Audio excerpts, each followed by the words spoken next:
A continuación les presentaremos el proyecto número 2 del curso Introducción al método de elementos finitos, titulado como aplicación del método de los elementos finitos. El grupo está conformado por Ángel Gómez, Óscar Ovalle y Pablo Hernández. En dicho proyecto se nos pedía analizar barras unidimensionales en problemas que incluyen elasticidad.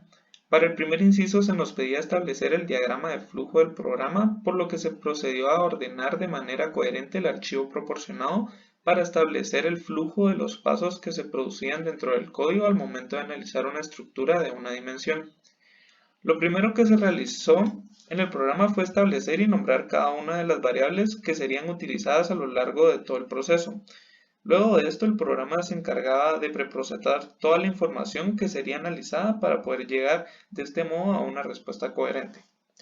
Para comenzar con el diagrama de flujo, se tomó el archivo titulado /id, donde luego se definieron las variables globales.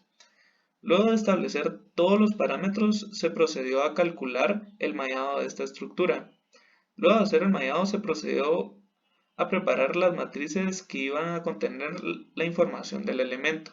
Dentro del archivo varelem.m se obtenían las conectividades de cada uno de los nodos con las coordenadas globales del problema. Se procedió a formar las matrices con las funciones de forma y la matriz que se formaba B a partir de la derivada. En este paso se comenzaba a formar la matriz de rigidez y el cálculo del vector de fuerzas nodales. Luego se procedía a establecer la matriz funciones de forma y la matriz B donde se almacenaban todos los datos. Se procedió luego a formar la cuadratura de Gauss y luego ya se ensambla toda la información. Luego se resolvieron las matrices y se pudo establecer los desplazamientos y el esfuerzo a lo largo de toda la barra en una dimensión. Una vez teniendo los desplazamientos, las reacciones y los esfuerzos en las coordenadas de los Gauss points, se procedió a graficar el desplazamiento y el esfuerzo. Para el archivo varelem.m, el área de un elemento se obtiene con funciones de aproximación. Por lo mismo, para el problema 2 se nos pedía analizar para qué casos el resultado será el mismo al proceso donde se hacen integrales y para qué casos solo se obtendrá una aproximación. Según la teoría investigada, se estableció que las funciones de aproximación como la cuadratura de Gauss asimilan una integral y llegan a producir un resultado exacto siempre y cuando se utilicen los números necesarios de Gauss points. Teniendo esto en cuenta y habiendo observado cómo es que se obtuvo la integral de área, se pueden establecer que es posible encontrar la integral de área a lo largo de toda la figura si el área es variable y poseemos el número de Gauss points necesarios. Esto es posible hacerlo porque al momento de ser una barra como una viga no es muy común que el área varíe significativamente a lo largo de toda su extensión. Entonces, si el área varía de manera lineal o de un grado bajo, es posible de manera fácil obtener el resultado exacto a partir de la aproximación. Pero si se tratara de un área que varía con una función seno o coseno o de un grado alto, esto se volvería más complicado y esto se volvería tedioso y a la vez largo de obtener.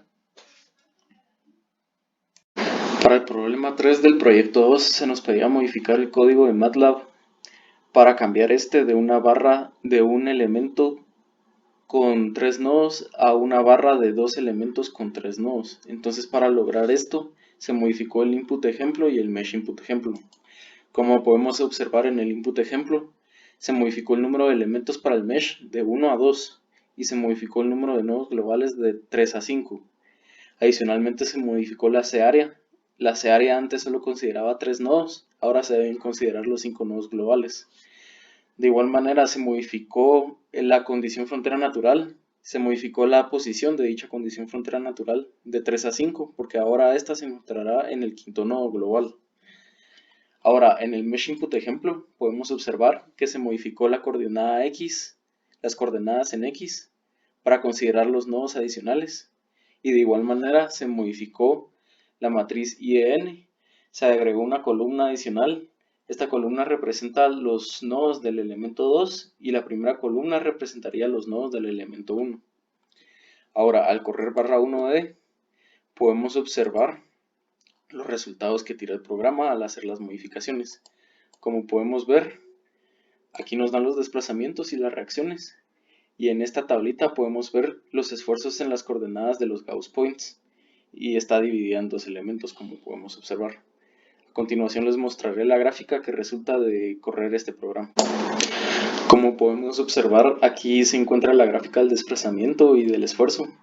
Se pueden ver dos colores diferentes, cada uno de los colores representa uno de los elementos de los que se dividió la barra, y la unión de dichos elementos se encuentra en el nodo x igual a 4. Entonces, como podemos observar, la aproximación se va pareciendo cada vez más al resultado real mientras más elementos se agregan. El problema 4 nos pedía encontrar los resultados exactos, y esto los obtuvimos a través de la formulación fuerte. Entonces, como podemos observar, lo primero que hicimos fue encontrar la reacción en X. Esta nos quedó de un valor de menos 56. Después marcamos nuestras condiciones frontera esenciales y naturales, o en sí los puntos en donde evaluaríamos las ecuaciones para encontrar las variables C y D. Entonces, a continuación está la formulación fuerte. Como podemos observar, necesitamos AX, EX y BX. Al hacer la formulación fuerte con estos elementos, obtuvimos que du de x era igual a menos x más c dividido 2x, y u de x es igual a c por ln de x menos x dividido 2 más d. Entonces, para encontrar c y d, debíamos dividir la barra en dos elementos. De x es igual a 2 hasta x es igual a 5, y de x es igual a 5 hasta x es igual a 6. Entonces, para encontrar la c de x es igual a 2 hasta x es igual a 5, se evaluó el esfuerzo en 5. Y al evaluar el esfuerzo en 5 y despejar para c, podemos observar que nos quedó un valor de 9. Entonces, du de x es igual a 2 hasta x es igual a 5, sería esta ecuación que tenemos acá. Entonces, para encontrar d, evaluamos el desplazamiento en 2, que era igual a 0. Entonces, al despejar para d, obtuvimos que d era igual a menos 2.119. Y esta sería nuestra ecuación de u de x para x es igual a 2 hasta x es igual a 5. Entonces, aquí tendríamos el proceso de encontrar c y d, de x es igual a 5 hasta x es igual a 6. Aquí evaluamos el esfuerzo en 6. Despejamos para c y c nos dio un resultado de 6. Y esta se ingresa en la ecuación. Y después, para encontrar el valor de d, lo que se hizo fue evaluar el desplazamiento en 5. Este desplazamiento en 5 se obtuvo con esta ecuación. Entonces, al despejar para d con la nueva ecuación que incluye el 6, que es el nuevo c, obtuvimos que d era igual a 0.292. Entonces, estas dos serían las ecuaciones de du de x y de u de x para x es igual a 5 hasta x es igual a 6. Estas son las gráficas obtenidas utilizando la solución exacta. Podemos observar que son las gráficas de desplazamiento y esfuerzo. Y para sacar estas gráficas se evalúa en x a cada 0.4. Como podemos observar, en el punto 5 ocurre un cambio de ecuación donde cambian los valores de c y d. Lo mismo ocurre en la gráfica de esfuerzo. Y eso sería todo para el inciso número 4.